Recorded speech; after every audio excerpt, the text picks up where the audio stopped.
1900s look. They look different. It's more kind of like you've dropped into this little rural town. Of course, we've got some of the most fabulous contemporary houses in that section, but that's the feel, and we have the fishing pond, and that's where the stables are. And so you've got this just really rural feeling with the agriculture.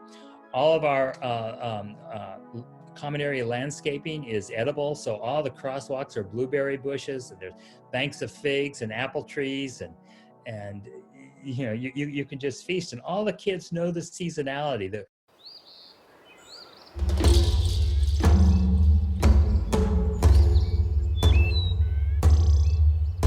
This is the Regenerative Real Estate Podcast. Revitalizing the world together.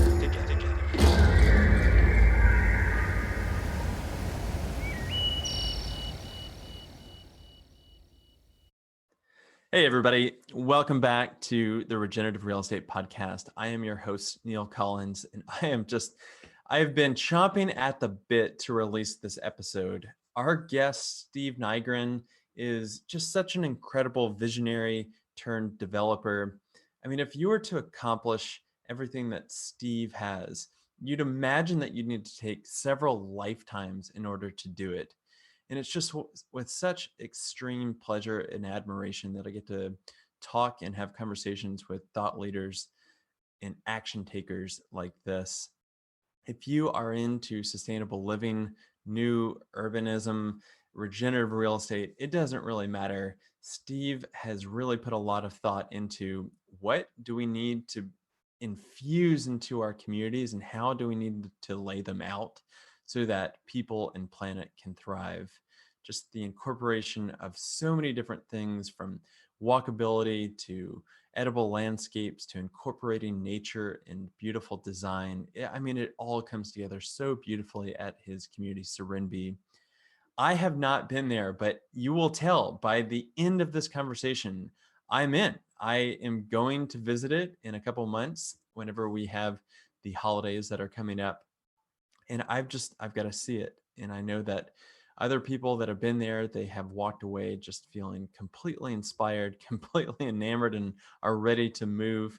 So if you are at all interested in what Steve is saying, I really encourage you to go check out Serenbe and what they have to offer, as well as get in touch with us if you are looking to incorporate sustainability into your environment. At Latitude, where we work, we really work hard to help people achieve that. And so without further ado, let's get into today's episode.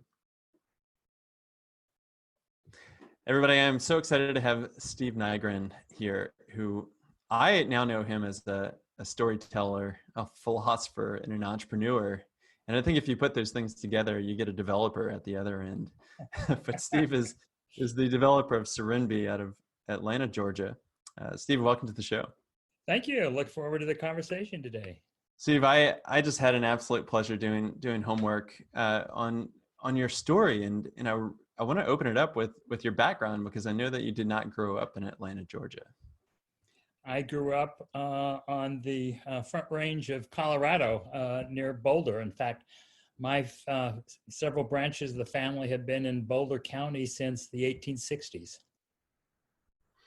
So you went from Colorado, moving off the farm, like many people did, and you did not get into real estate or developing master plans right away. I saw that you were a restaurateur and in the hospitality industry. Is that right? That's right. Like so many of us at the time, we could hardly wait to get off the farm, and we were never going to look back. And so I went to the University of Colorado, started in the architectural program, became seduced by the hospitality industry through part-time jobs, and then turned my part-time into a full-time with Stouffer's Food Corporation, and became part of the opening team for their hotels. And they moved me to Atlanta, Georgia, to open a hotel. And I saw the excitement that was going on in Atlanta. This was, we opened that hotel in '72. And I stepped off that corporate treadmill to open my own restaurant in '73. to stay in Atlanta, and then grew that to a restaurant company of 36 restaurants in 8 states. And then had an opportunity to sell that and retire at a relatively young age. And so then we moved to our weekend home, which was a farm right on the edge of Atlanta. It was amazing that there was open land southwest of Atlanta as close as possible, because I can get downtown Atlanta in 40 minutes. And so that was our journey, and I thought that I was going to have a leisurely gentleman farmer life. You know, I had come full circle, left the farm, and now I'm back. But it wasn't my primary income, which makes it very, very different. And then it was in my 7th year of retirement that I realized that my land and my neighbor's land were threatened by traditional urban sprawl. We were the last quadrant of Metro Atlanta that had not been developed. And that led to first figuring out how to save the land, and then realizing the only way to do that would be to lead with a balanced growth approach on how you could develop and preserve open land for agriculture, timber, recreation. And the countryside of England was our model. During my retirement years, we went there every year, once or twice. We had a dear friend. And so I really became accustomed with how they had put a lot of density in their hamlets, villages, and town. And it still felt country. You drove through the countryside and you drove into the towns, versus in America and so many places in the world, the buildings all follow the roads out of town until it just all sort of blends into a nothingness with identity. And so that was our model, and we rolled up our sleeves to make it happen. The part of the story that I really like is that your kids were an integral part of, and this is what I'm gathering from reading other sources and listening to you in other speeches, but your kids almost dictated, like, you didn't think that you would be going out to your farm as much as you were. That's right. When we first bought the farm, they were 3, 5, and 7. And we bought it on an afternoon drive to show them farm animals, and it was just purely an emotional buy. And we rented the historic farmhouse out, and my wife fixed the cottage in the back, which had been built for farm laborers, and it was a shack. And in case we ever wanted to spend the night, and I'd imagined a couple Saturday afternoons a month, we would come out. We got a Shetland pony. We had an apartment in one of the barns for a caretaker. And to my amazement, it's where everyone wanted to come every weekend. And we had a great house in the city, right in the center of the city, an acre with pools and gardens. And we could walk 2 blocks one way to the High Museum and all the restaurants on Peachtree, and the other way to the Botanical Gardens at Piedmont Park. I mean, this was the dream house in a dream location. And when we redid the gardens, we planted things that would be mature when the girls got married in that garden. So we never imagined leaving, but we were totally seduced by the country, because I saw how connecting with nature really affected the kids, but really touched our whole family. And it pulled me back into what it felt like to walk barefoot on the earth and to really connect back into nature. What do you think that was for your daughter's experience? Why do you think that they gave up the pool and all the amenities and their friends and the parks and all that of inner city living to go out to the farm? Well, I think, I watch all the kids. We have an innate connection to nature that we've sort of denied ourselves, because we haven't been building places for that and we don't have it available.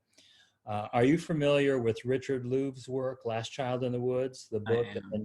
Yeah. Children in Nature Network. And so that book came out, 11, 12 years ago now. And I sent Rich a note. I didn't know him at the time. And I sent him a note and I said, thanks for giving voice to what I intuitively knew. And I said, all of our friends, everyone thought we were absolutely crazy, but we just sensed it from the time during the weekends that we were spending here, and saw the difference of the kids. And so if you read Richard Louve's book, that explains it a lot. and how critical it is, because, he actually has put the research together in the book that shows that part of kids' brains not developing because they're living in such structured built and social environments. And the best way to counteract that's nature. And so then, of course, the movement of Children in Nature Network. And now that organization's working with the League of Cities to really address this for inner city kids as well, so that it's one of the big things we should address.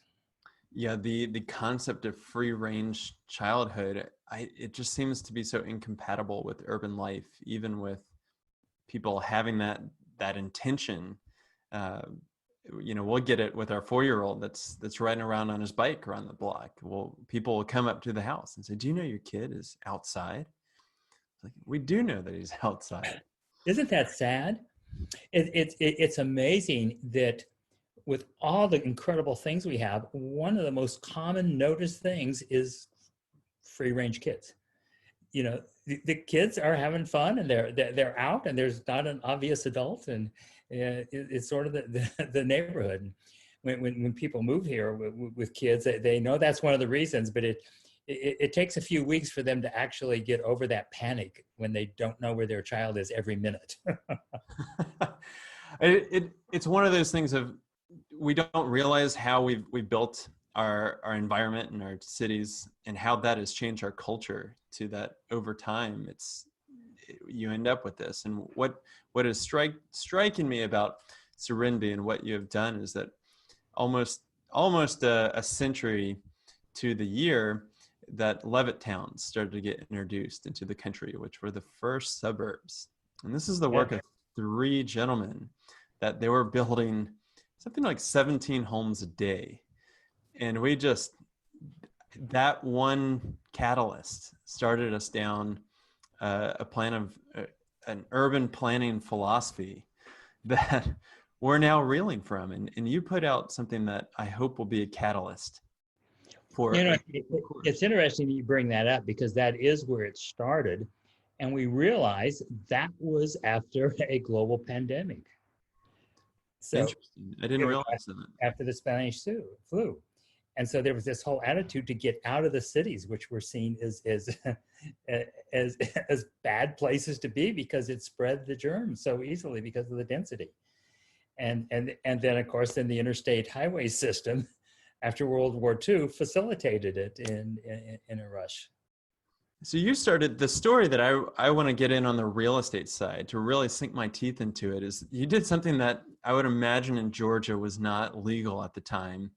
And my favorite developers, they consider their work pre-legal and they just start going on it. But you've got a 60-acre farm. How did you go from that to what the community is now? Well, we started with the 60 acres, and then the piece of property next to us, it was part of the original 1904 farm. Sorry, part of what was the original 1904 farm came available. So we bought that 224 acres to put the old farm back together, with no thoughts other than we could, and that would be cool. It was still our weekend getaway, and I didn't know why I had 60 acres, let alone adding to it, but it just seemed like the thing to do. And then we put another piece together, and so we had about 300 acres. And then my daughter and I were on a morning jog at the end of 1999, and the bulldozer was bulldozing the forest next to us. And I ran out and I stopped the guy and I said, "What are you doing?" And he said, "We've just been hired to clear the trees. I guess they're putting houses here. That's what always happens." And with that, I panicked and ran back to the house to call the retired doctor who lived a couple counties away to find out what was going on. And I kept calling and I couldn't get him. Later found out he was in Europe. But in that panic, I did that typical thing of calling other large landowners to see if they knew what was going on. No, well, if you ever sell, please let me know. And so in the course of 5 weeks, I had another 600 acres under contract in that panic mode of trying to protect myself. The doctor returned. I found he had sold it to someone down the road from me who wanted a pasture airstrip for his little prop plane. So my immediate threat was over, but I realized the threat because just 3 miles from us, I knew that the developer had 100 acres under contract to put 100 houses in. In the little town of Palmetto, which is 4 miles from us, they had just torn the forest down on the edge, and they were starting to grade that to put. And so I realized, boy, this is my wake-up call that this is coming. And so then I realized that I could not keep showing up at these closings. And 900 acres really doesn't protect you in the path of urban sprawl. And so a dear friend was Ray Anderson of Interface Carpet, and all the environmentalists will know that name. When the White House created the Council on the Environment in the 90s, he was the first chair of that. And he'd been a friend for years. And at dinner one night with Ray, I said, you know all these smart people around the country. What could we do? Do you know somebody that could help me protect my own backyard? At that point, I had been on a lot of boards nationally and state, and I realized it was very frustrating to move the needle on any of the major issues, whether it was development or social and what have you. And I'd gone to all the balls to raise money for all these various things, and so at this point I had said, the heck with it. I'm putting a fence around my organic garden, my family. My hair was down to my shoulders, and I had stepped off the treadmill. And so I wasn't interested in doing anything other than protecting my own area. And so Ray asked the Rocky Mountain Institute to come. And Ray and the Rocky Mountain Institute brought 23 thought leaders for a 2-day charrette to talk about a lot of the issues facing the United States and really global. There weren't that many voices talking about that in 2000. That was September of 2000. Following that, I was a little frustrated because this was just a lot of experts in various areas, and we talked more about the problems rather than the solutions. And I said, Ray, this was interesting, but who's going to help me save my backyard? And so Ray just sent me then to see various people. Of course, I knew Seaside and Robert Davis, and I saw what was going on in the Panhandle. Through Ray, we visited the Rainies at Prairie Crossing outside Chicago to see what they were doing. And that was a real attitude change for me, because I was so excited when I learned what the Rainies were doing with stormwater and agriculture and moving the density to one corner. That was exactly what I had seen in England and what I wanted to do. So I imagined, we were going to find out who helped them, who there were consultants, and I just arrived with great anticipation. And then was disturbed to see some of the traditional subdevelopers crowding near them, and then learned from them the heartache that they thought they were doing a model, which they did, but they didn't change the area around them. Instead, they accelerated the growth of traditional development that tried to get as close to their preserved land as possible, but didn't do any of that preservation for themselves. And when I came back from that trip, I realized that we had to think larger if we were going to really make change. And so I spent the next 2 years bringing 500 landowners together to look at what we could do on 40,000 acres that was under threat of development, and there had been no development at that point. And these were pro-development, land speculators, and preservationists, or just good farm families who had been here for generations and they wanted to stay. And some of the inherited landowners, though, were waiting for payday. They said, hey, this is, so they were divided. So we had this divided group, same divisions you see at any zoning meeting, the battle of the lawsuits.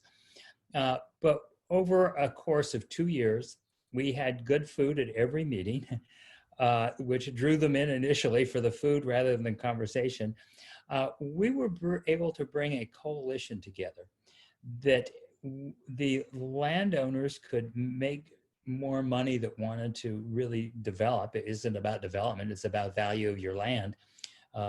And the preservationists could preserve more land than they would ever imagine. So we were able to bring them together, and we formed the Chattahoochee Hill Country Alliance.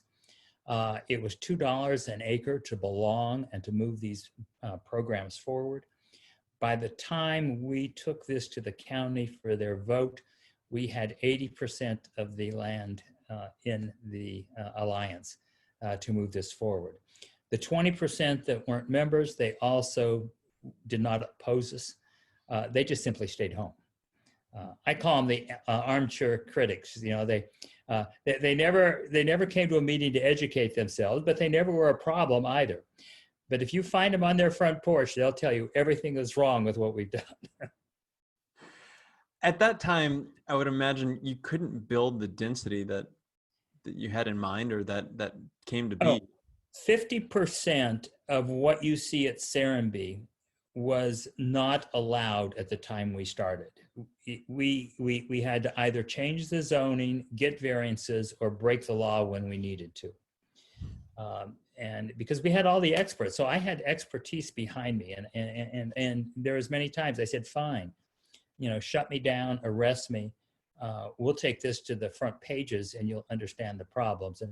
And you realize, you know, how slow our bureaucracy works, because many times the regulator that has to give you the permits, their hands are locked because there isn't a way to do it. And even if maybe several rungs up the ladder, the laws are actually being changed, it just hasn't trickled down. And some, you know, I found sometimes everybody knew we were doing the right thing, but it couldn't be approved. And so we had, you know, agreements several times that people would just turn their heads so that we would move it through, because everyone saw how ridiculous some of the things we're doing and regulated are. And you see why we have the issues we have today with development. Did you have to go through development transfer rights, or what? How did they well, so, you know, this was, you know, with the countryside of England as our model. And once we had the land plan, Rocky Mountain Institute helped me find Phil Tabb, who did his doctorate on the English village system. And so he at the time was head of architecture at Texas A&M. But we brought him. He had never been a professional planner. He was purely from the academic world that did a few architectural jobs, and was one of the early voices in solar way back when he was in Boulder, Colorado. We never knew each other back there, but he lived in Boulder and taught there for some time. And so once we knew what we wanted to do, you know, there were no laws, and so it was quite a trick bringing English land laws to a property rights southern state. And most of the legal and planning people thought we were absolutely nuts, because here I was, this hospitality guy with, you know, a lot of these harebrained ideas, and I was running around with, you know, hair down to my shoulders, so they just saw me as an aging hippie. And so we really worked with the academic community, Texas A&M, University of Georgia, and Georgia Tech. And we had no real professionals from that end. We had the Rocky Mountain Institute helping advise us on things. And so, but luckily, because we had this momentum, we were able to get our county planners. My county commissioner came to me early on and said, Steve, I hear you're causing all kinds of trouble out there. And I said, Commissioner, what do you mean? These are going to be great ideas. And of course, we're in the county that includes Atlanta. It's 80 miles long with Atlanta in the center.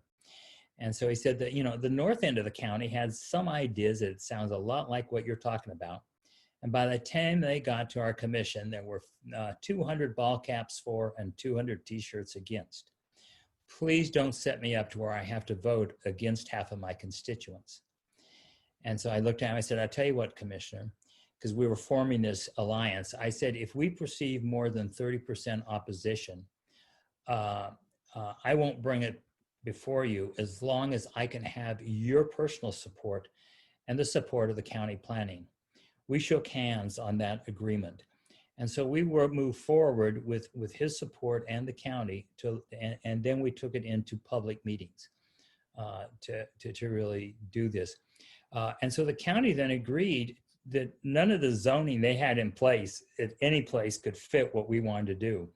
And so they wiped it out for this 40,000 acres. and hired a regulator to come in, and we worked with them to set up new zoning regulations and land use regulations that could better match what our intent was. To bring things in like live works at that time 20 years ago. You didn't even have live works and mixed zoning. And after we, I love to bring planners and academics and tour and Serenbe, and they all saying how great.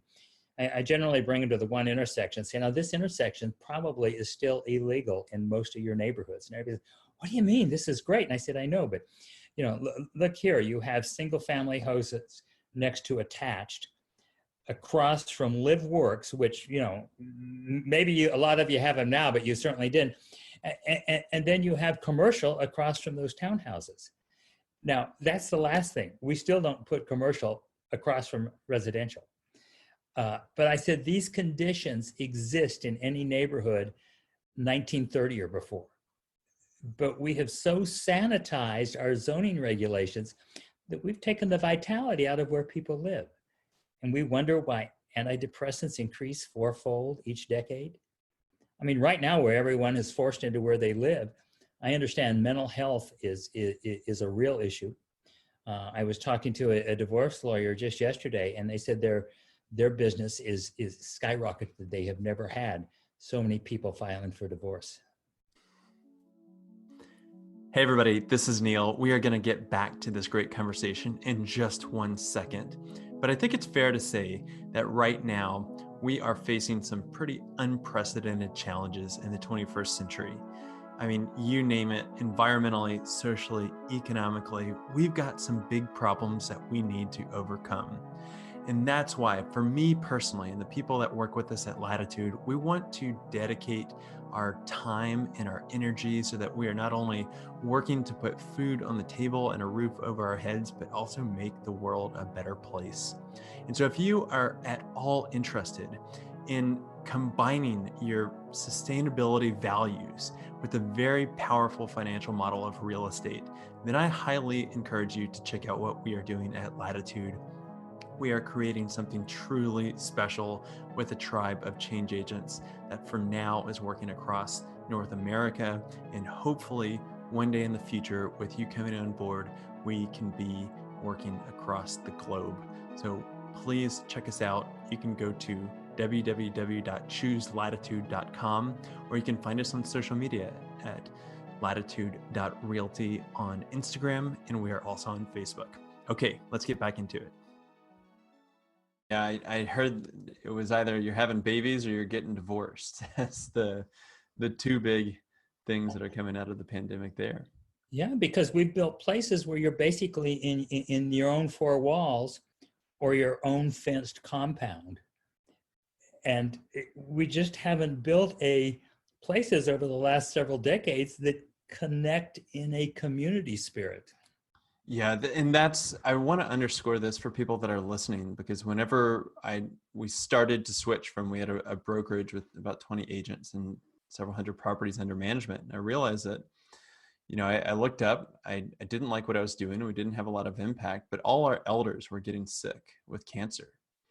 And you start to read statistics that we're spending 90% of our time indoors. And then you realize the other 10% we're typically in between our doors. And I started to go down the rabbit hole of why are we getting cancer? And you see such an explosion of not just cancer, but autoimmune disease and sickle cell anemia and Lou Gehrig's disease and all this of just in the last century. And most of it is getting caused by our indoor air quality. And so as you're talking, what it's making me hit is we started to call it regenerative real estate, just pulling from regenerative agriculture. And people kept saying, what is regenerative real estate? And I said, it's not just about sustainability of, our solar panels and our wastewater treatment systems, but it's about health and wellness. And it's about ecological integration. And really the X factor is about community integration.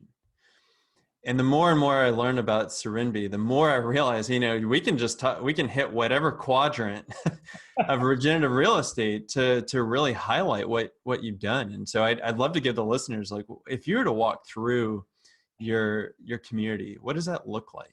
Well, to pick up on something you were just talking about is cancer and the really the sickness that is plaguing our country.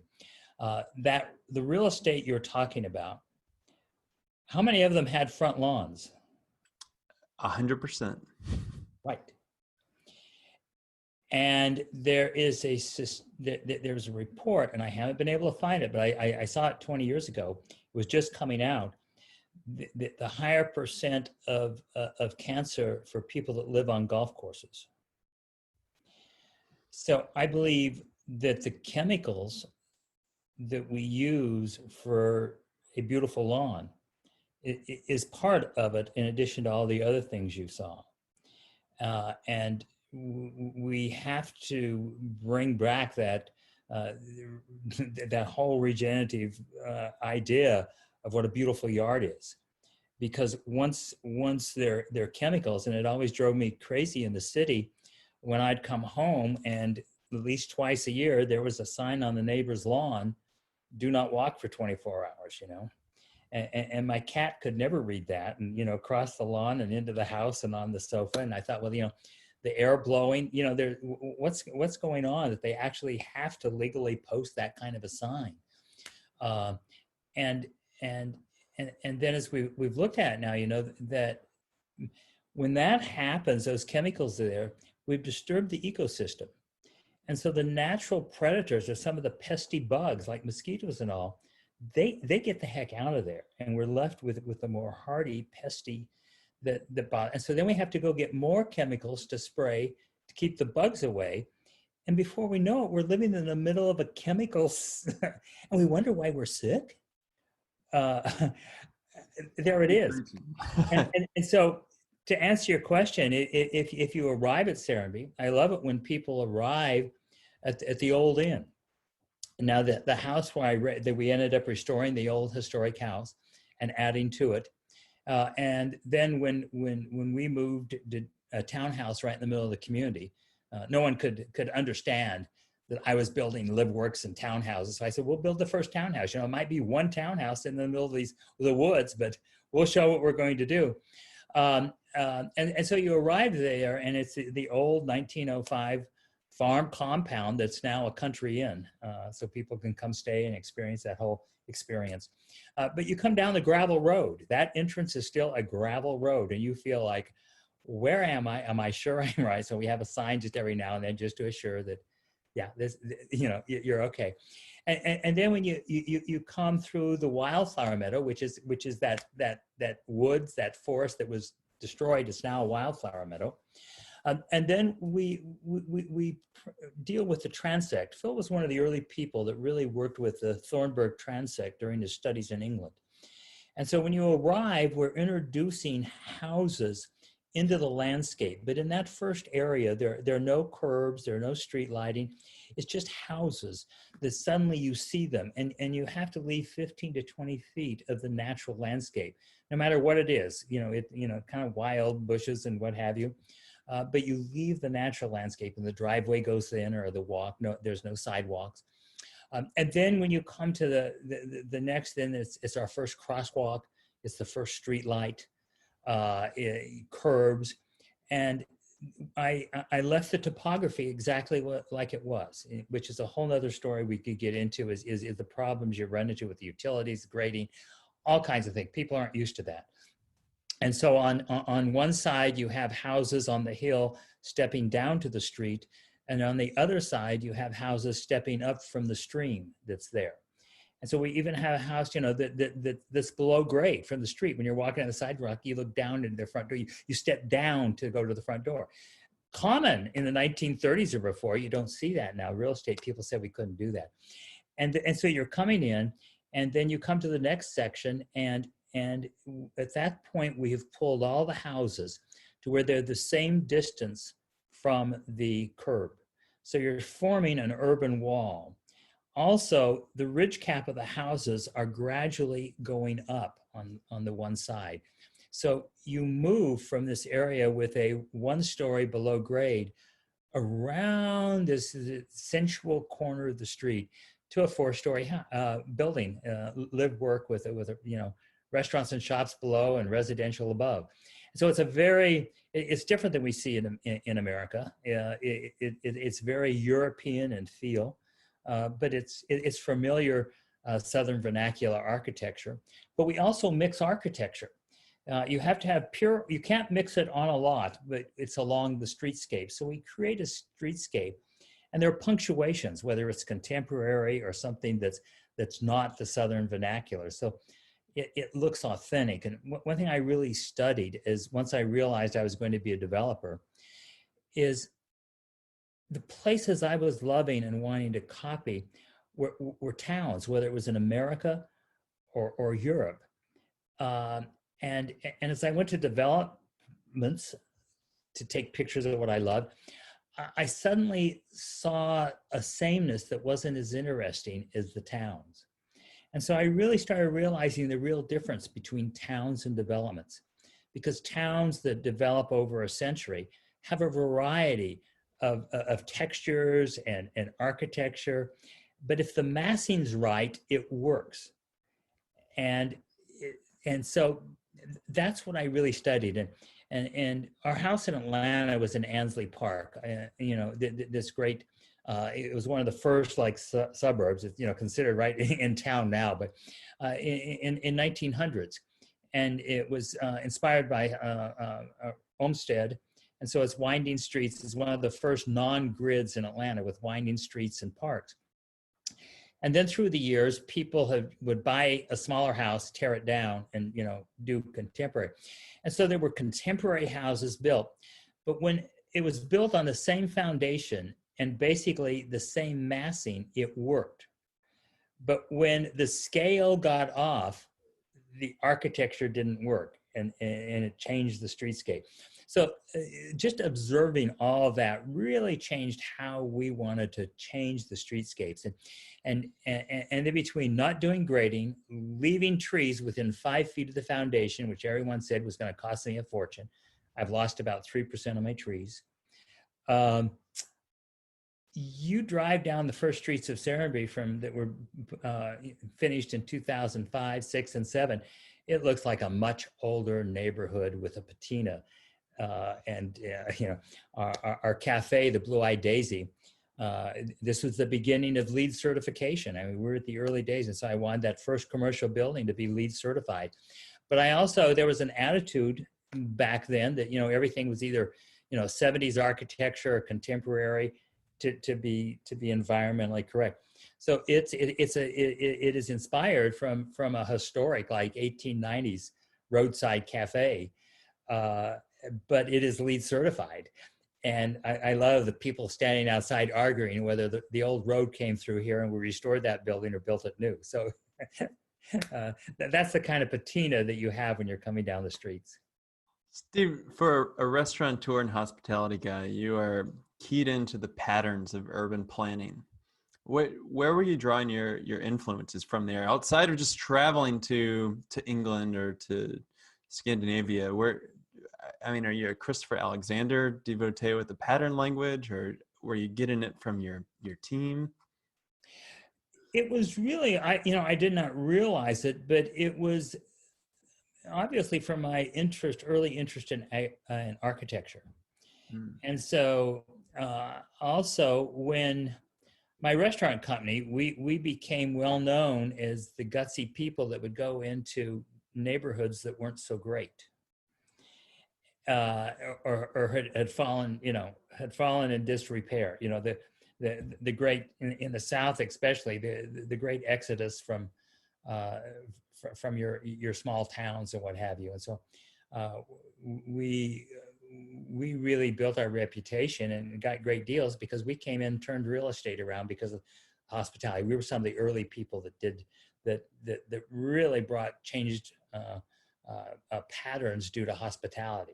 That wasn't necessarily the case. And so we would actually change retail and everything going on just by opening a restaurant in these places.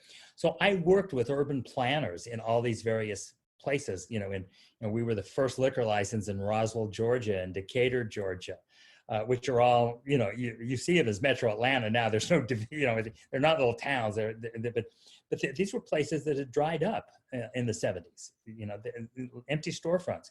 And we'd go in, open a restaurant, and bingo, everything was booming again. When Stanley Marcus got us our first restaurant in DC outside of Atlanta at the Mazza Galleria, and then when the Pennsylvania Development Authority was redoing Pennsylvania Avenue between the White House and the Capitol, we were one of the 5 restaurants they made sweetheart deals to come in to really change that. And back, and you're too young, and many of your listeners may remember back in the 80s, you didn't walk there at 70s at night. It was a very dangerous, and the streets were dead after dark. And now you look at it and it's vibrant. Oh my God, what's happening? Well, so in city after city, we were part of that redevelopment. And then Midtown Atlanta, that was where my first restaurant was. And I bought real estate in Midtown. Midtown was an area that was, again, forgotten. All the shops, many people moved out in the 60s. And so it was empty storefronts in the 70s. And we opened because I could afford it. That was where my first restaurant was. And suddenly it was chic to come into this, dangerous neighborhood. And, we had fancy cars and mink codes coming into a corner that was not thought of. And I later became head of the Midtown Alliance. And in the 80s, we changed zoning for that area to be a walkable community, fighting with Department of Transportation to take one-way streets out. And so through, major foundation grants, luckily in that role, I was able to work with major planners. Tony Nielsen out of Boston came in to help us. So I didn't realize that was my tutorial for what I was about to do down here. So I've been right on the edge of all that this entire time. Yeah, we are definitely the sum of our experiences, and to incorporate that into a beautiful walkable neighborhood. And I've heard you talk about really almost your succession planning of technology, of like, we're not always going to be a car dominant society, and offering people those kinds of solutions. And I know that you've mixed in pocket neighborhoods and things like that. I mean, I think that's just such an extraordinary offering to a city that's not necessarily known as being the most walkable place.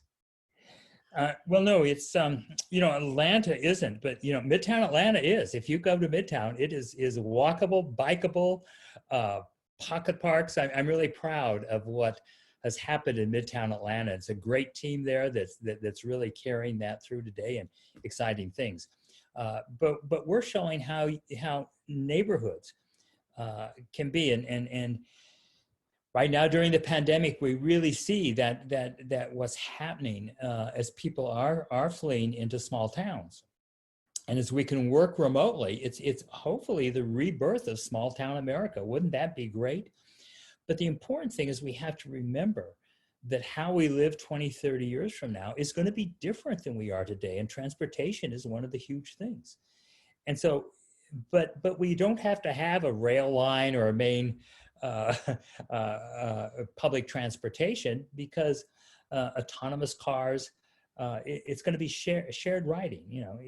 If you look, most of your big companies are already in research on what that's going to be like. And it's not necessarily going to be 4, 6, 8 people sitting next to each other facing forward. We're going to be thinking about rooms on wheels, transporting people with different needs to different places.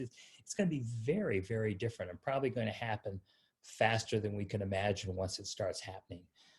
It will be probably, for my grandchildren, it will be as unique to own your own car as it is for people to have a horse today.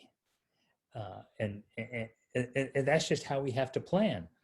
I also think, we have to look at how we have more responsible development. It's just from a personal cash flow. Why spend all of our money on the energy to run our communities and our houses when you don't have to? So, all of our houses have to be certified, which generally reduces your energy demand by 30-35% just by building a good house. We should be doing that, but you have to have kind of a certification to make sure that that's happening. And now we require geothermal. We set up our own utility so that that would work, because appraisals and bankers have not been really understanding that value. And so for spec housing, it was impossible for them to really build in the expense of doing geothermal. And so we formed our own utility so that we could demand it and require it. So that's going forward. So that reduces your demand by another 35%. But another huge benefit, which is why I started putting geothermal in 2004 in our first courtyard and restaurant, because it's silent. So if you have high density and you have this massing of all these air compressors, there's this buzz, and we kind of tune it out, but our whole system really, that's disturbing to the noise system. We mentally turn it out, but it's still affecting us. And more people talk about what a difference it is to live in that silence. And then if you have all the houses built solar, geothermal, you have to do that at the beginning. It doesn't make sense to retrofit a house. But if you build it in solar ready, you can do that. And a good example, we did a demonstration house with Bosch here now, 7-8 years ago. And so it was certified, it was geothermal, and they put solar on it. Now, because we built it well, had geothermal, by the time they analyzed how much solar, it was a third of what you would normally need for a 2,300 square foot house, because we'd already reduced the demand. So that makes solar much more affordable. And the panels we needed could fit on the roof. There was no problem. There was space for it all, because that whole equation worked. Of course, everyone says, "Oh, we can't afford it." Well, granted, that's a more expensive house. So if you're comparing silo to silo, you're going to have trouble justifying it. And even the people bringing this forward talk about the payback, saving the energy and how many years it's going to take to pay it back. But we sold that house, and there was a 70 or 80% mortgage on it. So their monthly payment was certainly more than it would have been for a traditional house built the same size for less money. But the key thing is, the increase in their mortgage payment each month, was less than what their power bill would have been. So it's cash positive month one. You don't have to wait these years to get the payback. It's cash positive month one. And that's how we have to start looking at things differently as we come forward. And then that's better for the resources. It's better for the individual. It just makes common sense. Certainly. You're talking about energy, and something that I don't think a lot of people talk about is water, especially where it goes once we're done with it. Well, water's a whole story. We talk about water storage, and Metro Atlanta talks about water shortage, but we're not doing anything near what we could do to conserve water. Now, number one, it's a crime that we're using potable water to water lawns that are making a city sick in the first place. So, we do not use potable water for our landscaping. It's natural landscaping. It looks very natural. I love people walking down the street, and after they're doing tours, they say, "What's one of the big things you notice that's different about our streets?" "Oh, the granite curbs, the custom lights, da da da." Hardly anybody notices we don't have lawns. It just it all looks very natural. It fits in. So that's a huge thing. What are we using the water for? Now, we've had a terrible time getting. And then we have our own wastewater treatment system, and we reuse the water. And so we had a terrible time trying to get approval to use, it's what most people think of gray water. We actually are treating black water for our toilets and non-potable. Not only should it not be a fight to do it, it should be a requirement that we had to do it. It's very different. There's just so much we could do regarding. So basically, in our energy, in our geothermal areas, for instance, in power, we use 30-35% of what a normal house does. On water, it's the same thing. We have reduced our water usage by 60%, both in what we're using it for and the fixtures we put in and how we set things up. I don't like for anybody to have garbage disposals because that takes a lot of water. It's not good to put that in. We should be composting anyhow. So if you just do away with the garbage disposal, so it's little things like this that change our lifestyle and what we do and how we do it. So, and then how we deal with our stormwater. We were really way ahead, and this is one of the big areas that I really had to fight federal regulations is we don't like to put stormwater in pipes. So, kind of my rule finally with our civil engineers, okay, no pipes, and then you show me where we have to have them rather than the versus where can we take them out. Now, that reduces your costs. I mean, my landscaping, stormwater, that all reduces my installation costs and our, as well as our maintenance costs. By 50 to 60%, these are major things.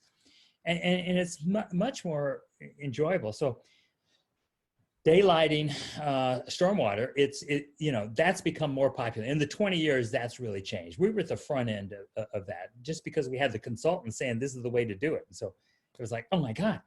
Yeah, so you put water coming off of streets, especially that's polluted, into a hard pipe.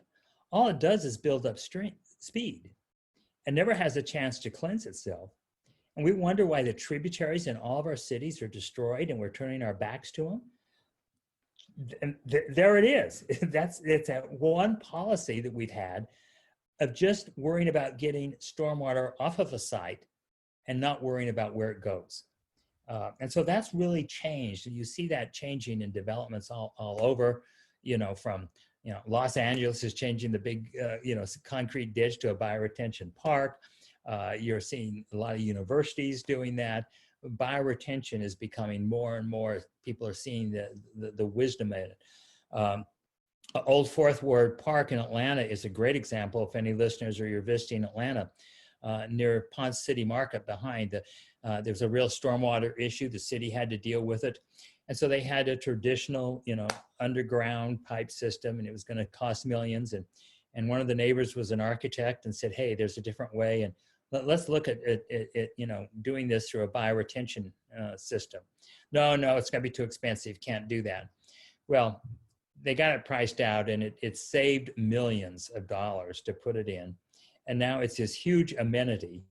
And what was parking lots now are mid-rise apartments and condos all around this green space and this water feature. And it just makes so much sense on every level, but we just don't have a tradition of doing these things. And there's a perception it's more expensive instead of a bigger asset and actually cost you less money. Oh man, you're speaking a love language here, and it's really inspiring to see those that have come before us and have gone through the brain trauma to affect policy change, because I think that's really the fight that we're in, and you've been for the last 2 decades to get there.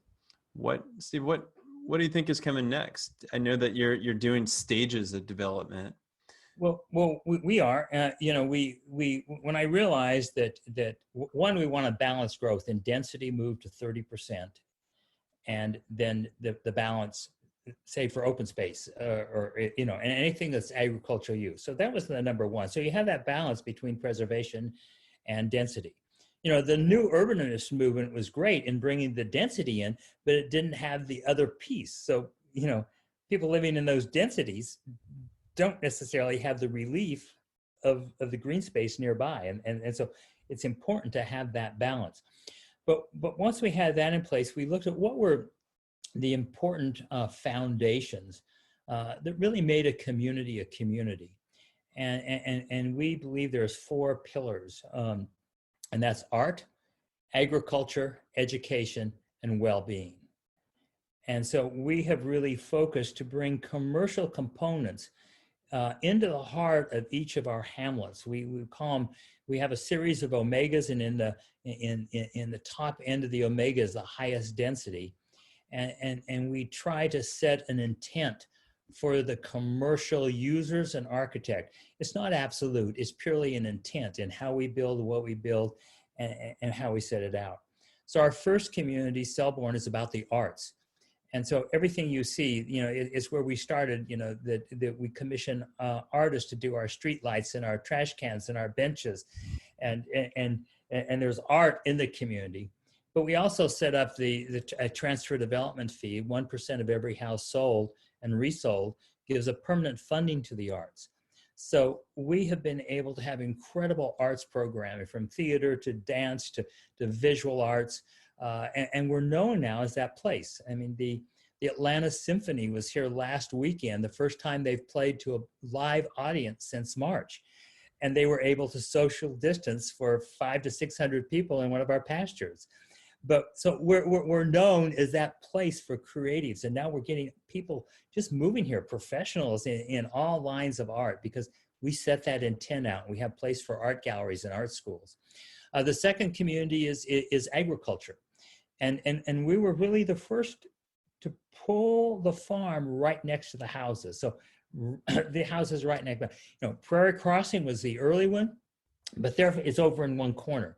We pulled it right in, and many people said, oh, no one's going to live next to a smelly farm. Well, I knew enough that if you're doing an organic farm, it's not going to smell. And so we really were the first to do that. And, AgriHoods was coined by a New York reporter doing a story on us. That's kind of stuck, but that's, we really can claim to be the leader in that movement. So we have the farms as an integral part of that community. And that's where the general store is. All the buildings there are more in an agrarian, like 1900s look. They look different. It's more kind of like you've dropped into this little rural town. Of course, we've got some of the most fabulous contemporary houses in that section, but that's the feel, and we have the fishing pond, and that's where the stables are. And so you've got this just really rural feeling with the agriculture. All of our common area landscaping is edible. So all the crosswalks are blueberry bushes, and there's banks of figs and apple trees, and you can just feast. And all the kids know the seasonality, that when the service berries come out, they know the blueberries are going to be next. And the whole community just turns into this. You can just see the spirits and the smiling when people are out, grazing and picking for pies and ice cream sauces. It's a huge spirit. And then our third community that we're in the middle of building is about health and wellness. And so, we set the intent. I built a 3-story, 2,800 square foot office building, and said this is going to be for health practitioners, not necessarily traditional doctors, but how are we going to keep people healthy at all levels of their life? And of course, no one wanted to fund that. They said, down where you are, who's going to rent spaces and what have you. And luckily, because I bought all that Midtown real estate, every time I need to do something, I sell something in Midtown, and that's how, I can build. And so I sold an acre on Peachtree Street, and we built this incredible office building with a health restaurant. And this area is all inspired, the architecture's from Sweden, because I saw that a lot of our health programs were coming out of Scandinavia. So I went to Stockholm and then down through the countryside to Malmo and over to Copenhagen. And I brought all those images, both contemporary and historical, to work with all the architects that we were working with to develop. And so that is a very, different, it's this really Scandinavian with great colors and shapes. The Nordic approach, it's much simpler architecture, but they have a lot of fun with color and shape. And so that's what you see there. And so the restaurant that's there, it's a health restaurant, but all from a Swedish design and approach. And our fourth community that we're just starting engineering on is going to be really an extension of health, and it's going to be a focus on play. And we have a 4-acre park in the center of it. It's going to be sort of a Victorian park. On the highest area is going to be sort of a structure more than a tree house, and there will be a zip line down to the wine bar and coffee shop, which are going to be in old containers that are cut into the side of the hill. And then the fifth community is focused on education. Now, we have an incredible Acton Academy on campus, which is Montessori based. We have a charter school built in the woods just outside for the greater community of Serenbe, built under the principle of Richard Liu. There are no halls. All the classrooms open into nature. A third of every day is spent in nature. Huge changes in the health of the kids going to that school. But we're going to bring into the fifth, we're going to bring an international school with a boarding component and some other model schools, as well as dorms for a semester away in environmental training. We have universities coming here all the time, and even bringing a semester of kids here when we can find apartments for them to stay in, and then executive training. So we've got a lot more still to do. This is where your brain just kind of caves in on itself of like, oh my goodness, it's a representation of so many different things that we're talking about. I had the extreme pleasure of meeting the founder of Acton Academy, and just got enamored with the unschooling movement. And then isn't it great what they're doing? Oh, before the pandemic was even a thing, we've got a 4-year-old, and we said, you know what, in Portland, Oregon, if we don't have an Acton Academy, let's at least put him in an all outdoor forest school. Yeah. So every day he's out at the children's arboretum.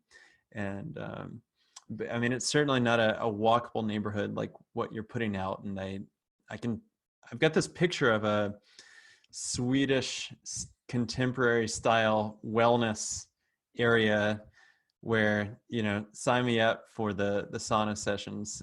And, come on down. So you can imagine an Acton Academy and a nature school in this English village, and the kids are all out and about. And in fact, one of the folks at the school told me that I believe we're approaching to be the second largest Acton Academy that exists. How did you stumble into the Acton Academy? I'm curious. Well, one of our residents, we had a Montessori school, and one of our residents who had kids in there started researching what we could do to advance the Montessori school. And we were one of the early folks that got that certification from Acton. So we were early, and I forget what number we were. And it's just been incredible. And it's attracted educators, and what we're doing between our location and that program. It's just the people are showing up to both teach and for the kids to go to school. Yeah, the founder, whenever we were talking with him, he was relating a story about how his kids were in Montessori school, and the program was ending. They needed to go find another school for their twins. And he researched the best schools in Austin. Where could they go? And one of the principles of a school is like, you need to really remove your kids from a unstructured environment and get them into our structured environment as quick as possible, because that's going to be a pretty rough transition for them. And he asked the principal, well, why do we want to do that? Is that really the best of our education system? And the guy said he was quiet for a couple minutes. He said, it's the best of what we can do with right now. Isn't that sad? That's sad. This is the future of our country and our world. If we don't stand up, and it takes individuals. I say, if we just take care of our own backyard, that is your listeners. Who can you influence? Literally for me, it was my literal backyard. I had no idea that was going to grow. And now we have people coming literally from all over the world. And many times it's a city council or county commissioner that tells a local developer that they'll approve them if they'll come do something like Serenbe. And so we get these people coming just sort of, well, I guess I have to see what you're doing because it's the only way they say they're going to approve. And then all of a sudden, you can see the reluctance. And after a half a day of kind of understanding, it's like, this makes common sense. Well, yeah, it is, but there's so many few places you can see it. I agree with you. I had read about Serenbe in various news articles over the years, and I always filed it away of like, that's really interesting. I went to your website. It was beautiful. It just, it was always one of those things like, yeah, it's kind of in the back of my head. But then we started to work with a client that they're buying a lot of acreage. They're putting a big permaculture master plan over it. And they wanted to use a real estate technique of you just carve off a third of that and you parcel them out into homestead sites, 5 acre homestead sites, and you recapitalize your money.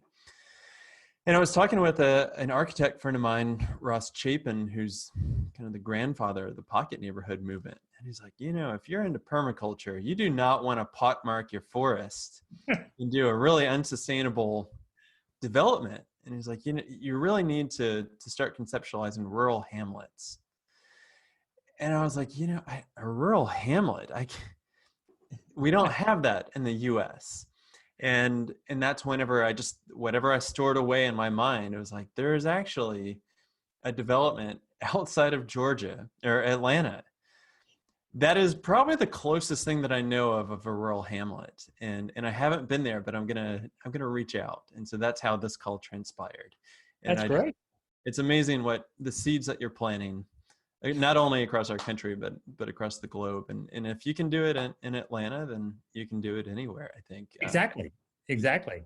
And you have to come see us, because everyone says, when they come, they said, I rarely say, they said, we generally say that the place doesn't live up to the pictures, but Serenbe is the reverse.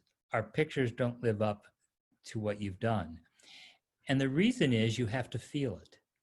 The pictures can't capture the change in noise to where you don't have the machineries and the noises, but you have the birds and the nature, the laughter of kids running through the streets, and you go near the school, or just the kids going from school, the people on their front porches waving, and the front porches are close enough. And pictures can't capture how it feels to really be in a community that's a functioning community.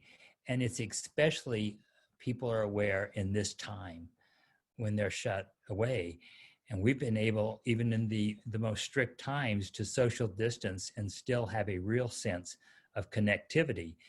Because in fact, really in the heart of it, we called porch nights. And so we declare certain sections porch night. And so people that lived in that section would be on their front porches, and everyone else could ride through on golf carts or cars or bicycles or walking their dogs and wave. And you could have a conversation socially distanced, because the porches are within 8 feet of the front walk. So you could easily have those conversations. You didn't lose connectivity. And that's huge on mental awareness. And, we really haven't had a problem here. And I think it's because there's a mental attitude that stayed very high. We haven't had that depression that many people got. As we all know, the mind really affects a lot of how we handle illness as it comes in. Steve, I looked at that picture of the concert the other day, and I was like, that's incredible. That's how you actually build community right there. And by implementing the physicality of where houses go and where streets and sidewalks go, it's tremendous. This has been definitely the highlight of my day and the highlight of my month. I'm originally from the South, so what I would love to do, it rains a lot in the Pacific Northwest 9 months out of the year. I'm trying to figure out, well, how do I go actually live and experience it for a little while? Are you just selling lots, or? Oh no, we have we have 4 builders doing spec houses. We're building as fast as we can. We have rental property. We have apartments. And we are just jammed. Everybody's full. We've got even multifamily.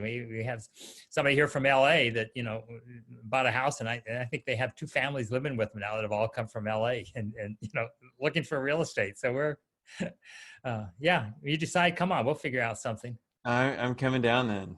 Maybe this winter. We'll have to look at the calendar. But Steve, thank you so much. Where'd you grow up? I grew up in Louisiana.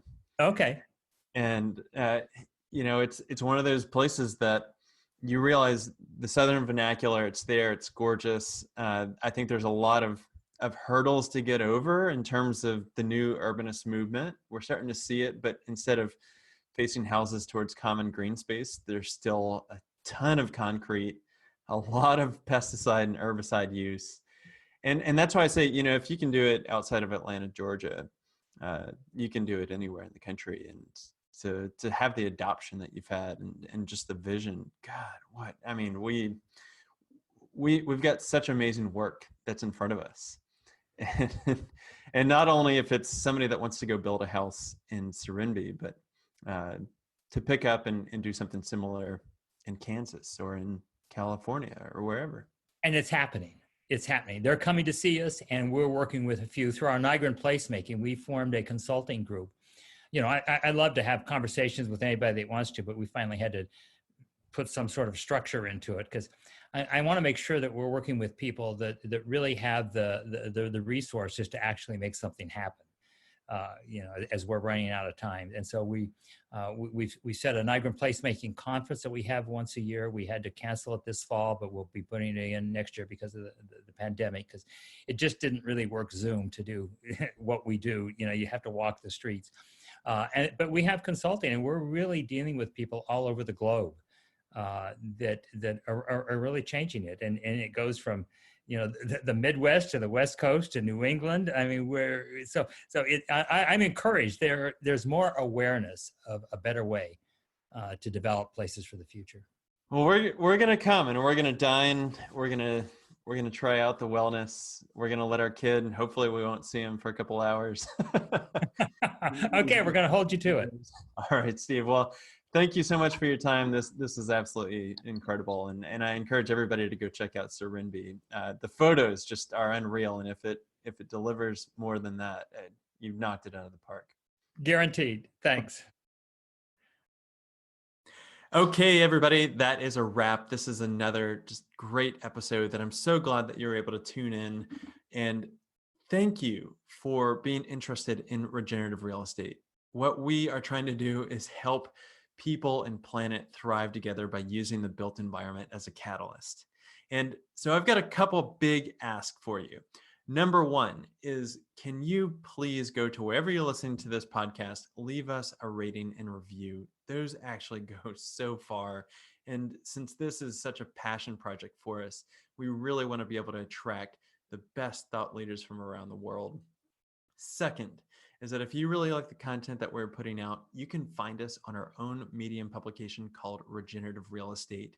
We also have a very active community on Facebook, which is called Regenerative Real Estate and Design, which you can request to be a part of, and we would love to have you.